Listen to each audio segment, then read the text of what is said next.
Hello students, कैसे हैं आप सब। तो अब हम करेंगे एचटेट पीजीटी के previous year questions English subject के। कॉमन सब्जेक्ट के मैं ये क्वेश्चन करा रही हूँ, स्पेसिफिक इंग्लिश लैंग्वेज वालों के लिए नहीं है ये। तो जो 90 क्वेश्चंस आते हैं ना फर्स्ट पेपर में, वो मैं आपको करा रही हूँ। इससे पहले मैं आपको हिंदी के और आपके हरियाणा जीके के, सीडीपी के और बाकी इंग्लिश के भी बहुत सारे सालों के दे चुकी हूँ। एचटेट प्रीवियस ईयर क्वेश्चन के नाम से प्लेलिस्ट अवेलेबल है चैनल पर, आप उसको देख सकते हैं। और सब्सक्राइब ना किया हो तो प्लीज़ चैनल को कर लीजिए, आपको ऐसे ही इन्फॉर्मेशन मिलती रहेंगी डे बाई डे जैसा भी एग्ज़ाम होगा।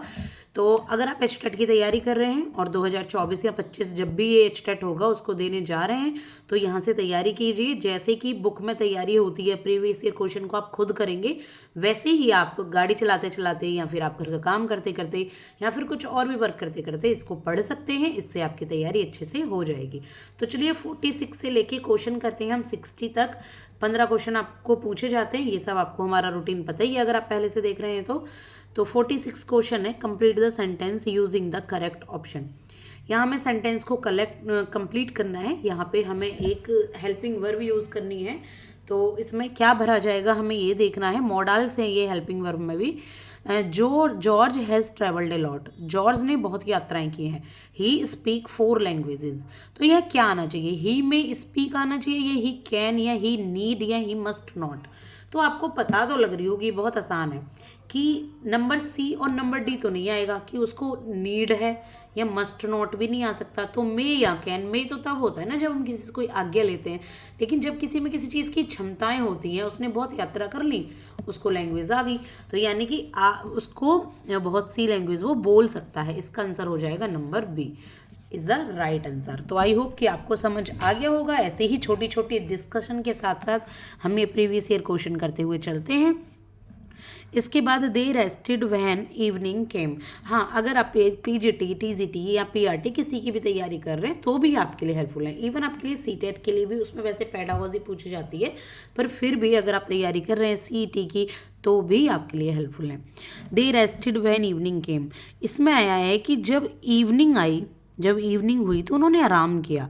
तो इसमें जो underlined group of words in the above sentence is an, अब यहाँ अंडरलाइंड ग्रुप तो नहीं दिख रहा, लेकिन फिर भी हम अंदाजा लगाएं अंडरलाइन में तो यही आएगा ना, बस इवनिंग। तो ये अबव सेंटेंस इज वो क्या है जो अंडरलाइन है, एडजेक्टिव क्लॉज है, या नाउन क्लॉज है, या एडवर्ब क्लॉज है, या फिर आपकी कंजक्शन क्लॉज है। तो यहाँ पे जो ये क्लॉज है वो है adverb clause. They rested when evening come, जैसी इवनिंग आई उन्होंने आराम किया। तो ये कौन सी है, ये है एडवर्ब क्लॉज यहाँ पे। इसके बाद है 48, दैट इज चूज द। अभी कन्फ्यूजन इसलिए क्योंकि हमें यहाँ यही नहीं पता कि इन्होंने किस में दिया है अंडरलाइन, तो बुक में थोड़ा सा मिसप्रिंट है, इसको हम थोड़ा रेस्ट दे सकते हैं। Choose the correct plural of the word species. अब एक स्पेसिस वर्ड है, स्पेसिस आपने सुना होगा ना, ये जो स्पेसिस किसको कहते हैं, प्राणियों को एक तरीके से। इसके लिए प्लूरल वर्ड क्या है स्पेसिस के लिए, तो प्लूरल वर्ड स्पेसिस के लिए स्पेसिस ही होता है। ये प्लूरल वर्ड में ही है। जो कीड़े मकोड़े, प्राणी, छोटे छोटे, ये सब देखिए उसमें ही तो होते हैं, बहुतायत में, कोई एक एक तो होते नहीं है। तो ये स्पेसिस ही इसका आंसर है। इसके बाद है 49, which of the options given below is the correct indirect form of the given sentence. इनमें से कौन सा ऑप्शन जो नीचे दे रखा है वो करेक्ट इनडायरेक्ट फॉर्म है इस डायरेक्ट फॉर्म की। He said I have passed the examination, उसने कहा कि मैं एग्जामिनेशन में पास हो गया हूँ।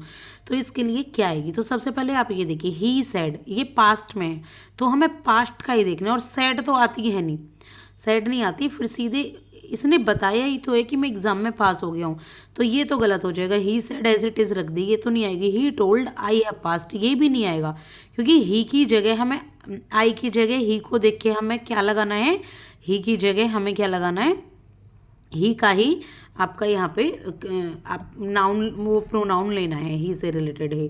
तो इसका जो आंसर हो जाता है वो होता है, हाँ देखिए, हाँ बिल्कुल ये ए ही आंसर है इसका। He said that he had passed the examination, यहाँ आई आया है, ही मस्ट आया है, he informed us of his passing. अब ये तो नहीं पता लग रहा ना इसने किसको बताया है, तो इसका नंबर ए ही हो जाएगा, he said that he had passed the examination. इसके बाद है choose the word in which the prefix dish is incorrectly use. जहाँ पे डिस प्रीफिक्स को करेक्टली, वो उपसर्ग वाला ये प्रीफिक्स यूज़ किया गया है, वो हमें बताना है। तो कहाँ गलत हुआ है डिस, ये डिस्कशन में। देखिए डिस हटा दो, क्या कसन की कोई मीनिंग निकल रही है? नहीं ना, तो डिस्कशन तो अपने आप में पूरा वर्ड है। लेकिन डिसबिलीफ, डिसओबीडियंस, डिस्कम्फर्ट, इसमें डिस का यूज़ हुआ है प्रीफिक्स का, लेकिन इसमें यूज़ नहीं हुआ है, ये ऑलरेडी उसमें अवेलेबल है। Choose the correct सिनोनियम of the word contaminant. Contaminate का आपको करेक्ट सिनोनियम बताना है। सबसे पहले कंटामिनेट की मीनिंग क्या होती है? कंटामिनेट की मीनिंग होती है अशुद्ध हो जाना, मतलब जैसे होता है ना पानी दूषित हो गया तो दूषित, तो हमें इसकी ना सिनोनियम हमें बताना है। तो सिनोनियम में देखिए रिहेबिलिट या वैलिड तो नहीं हो सकता, तो इसका जो सिनोनियम है वो है डिफाइल। गंदा हो जाना, दूषित हो जाना, प्रदूषित हो जाना, क्या है? डिफाइल। इसके बाद है the old man was tired of walking. जो बूढ़ा आदमी है वो चलते चलते थक गया। तो इसमें अंडरलाइंड वर्ड पूछे गए हैं, इसमें जो सेंटेंस में यूज़ हुए हैं वो कौन से? तो यहाँ पे भी मिस प्रिंट है, हमें नहीं पता, पर फिर भी हम चलो देखते हैं इसने किसके बारे में बात की है।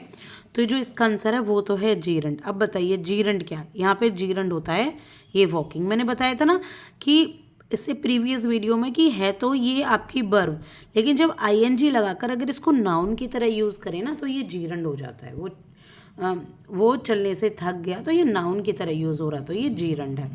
इसके बाद choose the correct preposition for all the blank given below. तो करेक्ट ऑप्शन आपको बताना है she had great affection her grand children. उसको अपने जो पोते होते हैं उससे बहुत प्यार है या ग्रेट अफेक्शन है। तो यहाँ क्या आएगा? अगेंस्ट तो नहीं आएगा कि अगेंस्ट, क्या किसी के अगेंस्ट अफेक्शन हो सकता है? तो फिर यह आंसर क्या आना चाहिए? यह आंसर आएगा नंबर डी, यानी कि 4 हर grand children. Choose the word with the incorrect suffix ship.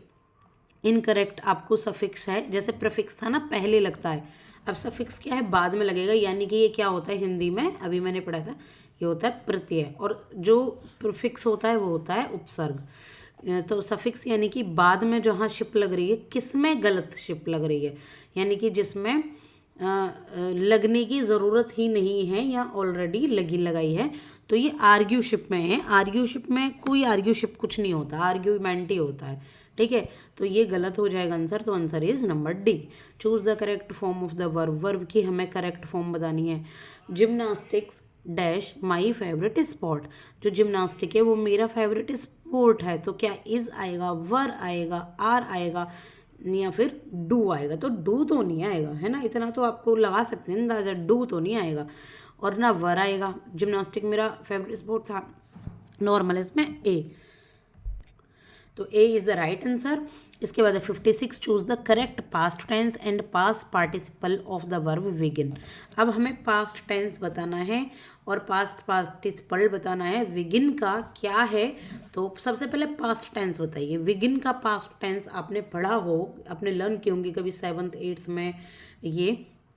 तो बिगिन का जो सेकंड फॉर्म होती है यानी कि पास्ट टेंस, वो होता है बिगेन, और पास्ट पार्टिसिपल का मतलब होता है जो एक होते हैं ना आपकी रिंग रैंग रंग, तो ऐसे ही बिल्कुल बिगन का पूछ रहा है हमसे, तो बिगेन और बिगन ये इसका करेक्ट आंसर है। इसके बाद है choose the correct form of the verb play from the options below. यहाँ हमें वर्ब प्ले का करेक्ट फॉर्म बताना है, तो दे प्ले सिंस 4 o'clock। अब यहाँ से आप अंदाज़ा लगा सकते हैं जो सिंस आई हुई है, सिंस किस में आती है? जो प्रेजेंट आपके परफेक्ट कंटिन्यूअस के टेंसेज हैं, तो यहाँ क्या आएगी? दे की जगह दे के बाद आएगी हैव, फिर वीन भी आएगी, तो हैव वीन तो इन दोनों में आ रही है, और प्ले की जगह प्लेइंग आएगी, तो आंसर हो जाएगा नंबर डी। 58 पे choose the correct सिनोनियम of the word pineapple. क्या है ये? पाइनएप्पल नहीं, पिनेकल। पिनेकल का आपको सिनोनियम बताना है, तो पिनेकल का जो सिनोनियम होता है वो होता है पीक, यानी कि चोटी। पिनेकल का मतलब होता है चोटी, जैसे किसी पर्वत, ये पर्वत बना हुआ है, इस पर्वत की ये चोटी विनेगर। इसके बाद है choose the correct option of the underlined phrasal verb. आप अब यहाँ भी अंडरलाइंड फ्रेजल वर्ब की बात की गई है जो कि बिल्कुल मिसप्रिंट है। चलो फिर भी हम कोशिश करते हैं। We must cut down expenses और we will be getting into debt. यहाँ तो हमें खर्चे कम कर देने चाहिए, वरना हम किस में चले जाएंगे, या हम चले जाएंगे कर्जे में। तो क्या है इसका आंसर? इसका आंसर हो जाता है number A, reduce in size और अमाउंट। तो कट डाउन एक्सपेंसेस की ही बात हो रही है यहाँ पे, यही अंडरलाइन है। तो reduce in size and amount इसका आंसर है। Choose the correct option for the blank given.